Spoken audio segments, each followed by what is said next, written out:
Welcome to তোমার শিক্ষক channel.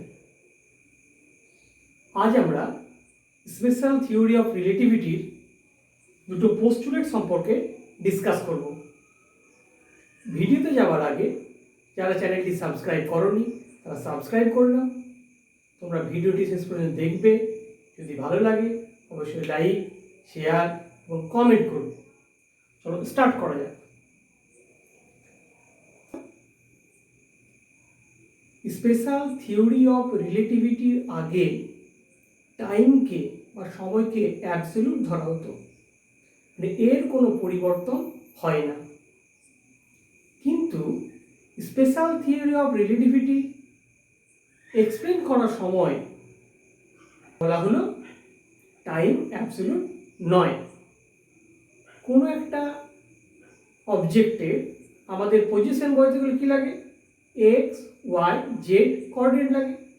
কিন্তু কোনো ঘটনাকে বোঝাতে গেলে আমাদের শুধুমাত্র এক্স, ওয়াই, জেড কোঅর্ডিনেটে ধরলে হয় না।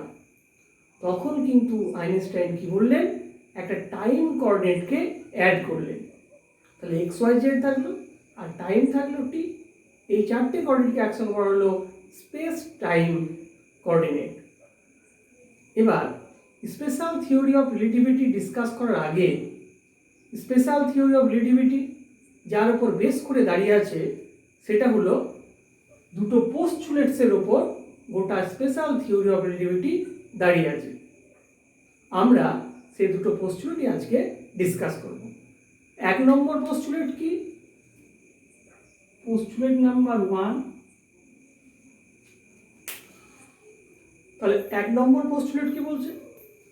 All the fundamental physical laws should have same mathematical form in all inertial frame.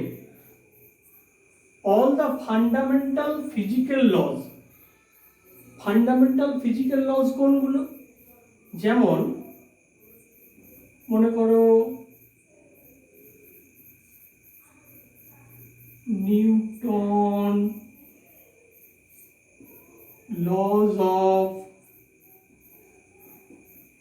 Motion বলতে পারি আমরা। আবার বলতে পারি কি এনার্জি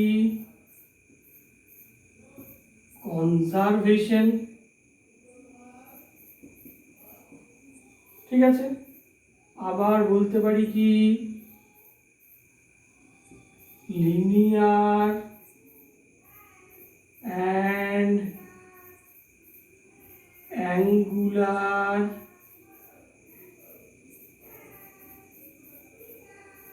মোমেন্টাম, এগুলো এটসেট্রা।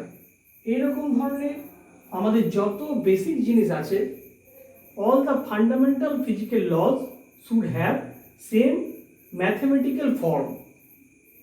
আমরা যে কোনো ইনার্সিয়ালের আমরা এক্সপ্লেন করি না কেন, প্রত্যেকটা ক্ষেত্রে আমার কি রেজাল্ট কিন্তু একই আসবে।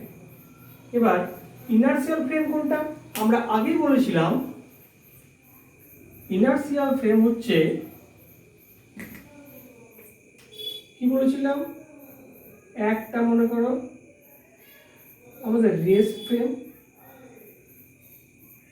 হয়েছে, আরেকটা বলেছিলাম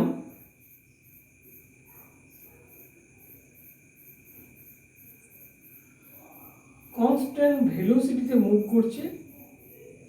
ঠিক আছে, এটাও কিন্তু হচ্ছে আমাদের কি ইনার্সিয়াল ফ্রেম। তাহলে যে কোনো ফ্রেমের রেসপেক্টে আমরা যদি এক্সপ্লেন করি প্রত্যেকটা ক্ষেত্রে আমরা কি পাবো? একই রেজাল্ট কিন্তু পাবো। কোনগুলো? Newton's loss of motion, energy conservation, linear and angular momentum. এবার আমরা এখানে কি বলতে পারি? দেখো, আমরা ফার্স্ট ল থেকে একটা জিনিস আরো ভালোভাবে বুঝতে পারি। কি এখানে মনে করো একজন কি আছে, রেস্টে আছে আমাদের গ্রাউন্ডে। ঠিক আছে, আর আরেকজন কি করেছে?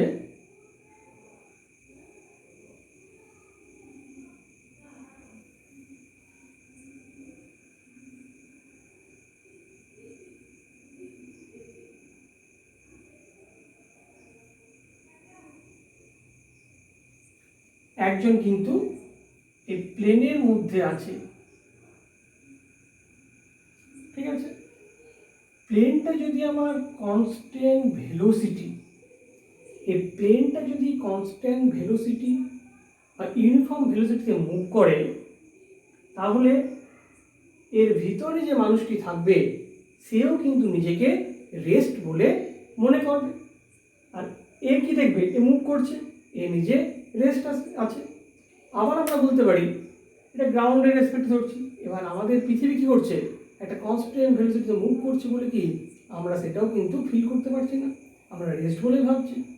আবার যে গ্রাউন্ডে আছে সে যদি কি করে, একটা অবজেক্টকে নিচে ফেলে দেয়, পৃথিবীর অভিকর্ষ বলের ফলে কি হবে, সেটা নিচের দিকে আসবে। এক্ষেত্রেও ঠিক তাই, যদি কনস্ট্যান্ট ভেলোসিটিতে মুভ করে তাহলে এখান থেকে একটা অবজেক্টকে ফেলে কিন্তু প্লেনের মধ্যে কিন্তু নিচের দিকে সেটা পড়বে। তাহলে আমরা বুঝতে পারলাম কি, অল ইনার্সিয়াল ফ্রেমে আমাদের ফান্ডামেন্টাল ফিজিক্সটা একই রকম থাকবে। সেকেন্ড পোস্টুলেট কি বলছে, the speed of light in free space, that is vacuum, শূন্যস্থানের মধ্যে, হ্যাজ সেম ভ্যালু। আমাদের লাইটের ভেলোসিটি কত, c = 3 × 10⁸ metre per second in all inertial frame of reference।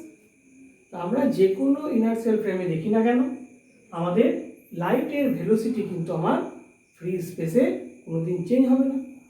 আর তার পাশাপাশি আমরা কি বলে রাখতে পারি, যে লাইটের থেকে বেশি ভেলোসিটিতে আমরা মুভও কেউ করতে পারবো না। তাহলে এটা যদি আমি ভাবি, মনে করো আমার কি আছে, গাড়ি আমি কনসিডার করলাম, ঠিক আছে। এবার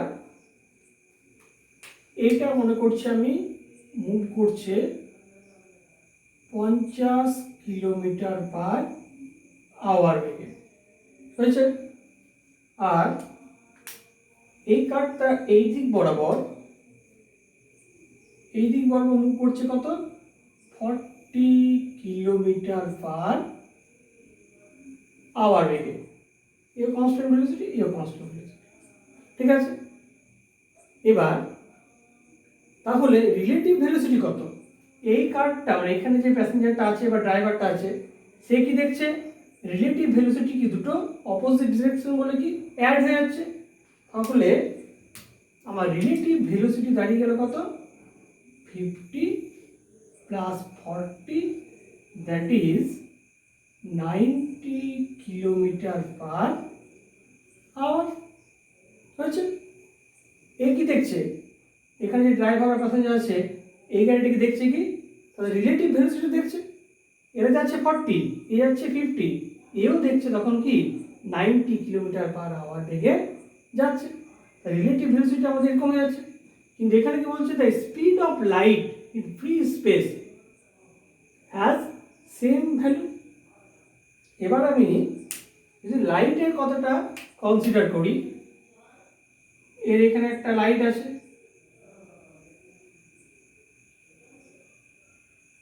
আর এরও কি হচ্ছে,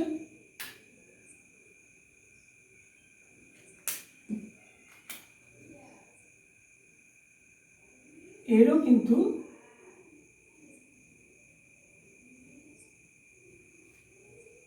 লাইট আছে। এবার লাইটের ভেলোসিটি কত, এখানে লাইটের ভেলোসিটি c, এর ক্ষেত্রেও লাইটের ভেলোসিটি কি c।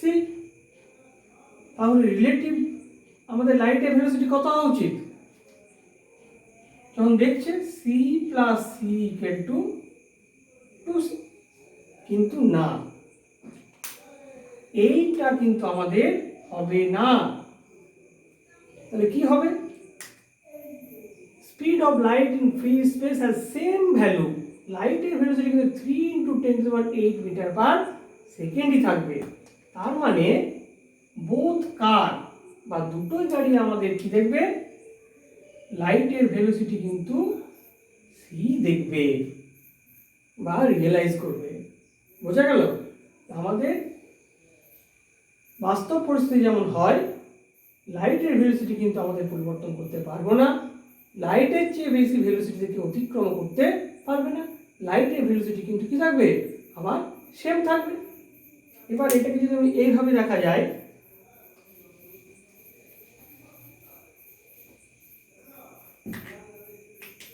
একটা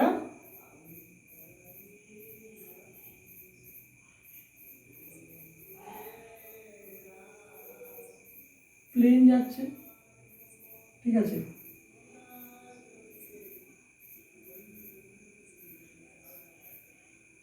এর এখানে লাইট আছে,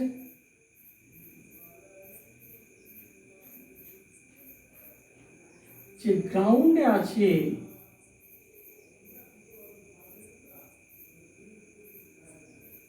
গ্রাউন্ড আছে, গ্রাউন্ড আর্থ আছে, এখান থেকে কি আলোটা দেখছে, এও কি ফিল করবে, এও দেখবে কি যে লাইটের ভেলোসিটি হচ্ছে সেম 3 × 10⁸ মিটার পার সেকেন্ড। মানে যে অবজারভার আর সোর্স এই দুটো রেস্টে আছে না এই দুটো মুভ করছে, তার উপর কিন্তু লাইটের ভেলোসিটি ডিপেন্ড করবে না। এ দেখবে কি সি, আবার যেখানে টাওয়ার থাকে, একটা টাওয়ারের মধ্যে যদি লাইটটা থাকে, তাহলে এই প্লেনের যে ড্রাইভার সেও কি দেখবে, সেও কিন্তু লাইটের ভেলোসিটি কি দেখবে, সি দেখবে। তার মানে সেকেন্ড ল থেকে আমরা কি বলতে পারি, আমরা লাস্ট যেটা বলতে পারি যে সোর্স এবং অবজারভার তারা রেস্টে আছে না মুভ করছে, এর উপর লাইটের ভেলোসিটি কিন্তু ডিপেন্ড করবে না। লাইট কি হবে, ফ্রি স্পেসে সবসময় c = 3 × 10⁹ meter per second in all inertial frame of রেফারেন্সে লাইটের ভেলোসিটিটা মুভ করবে। তোমরা এগুলো খুব ভালোভাবে পড়বে, যদি ভালো লাগে অবশ্যই লাইক, শেয়ার এবং কমেন্ট করবে। Thank you.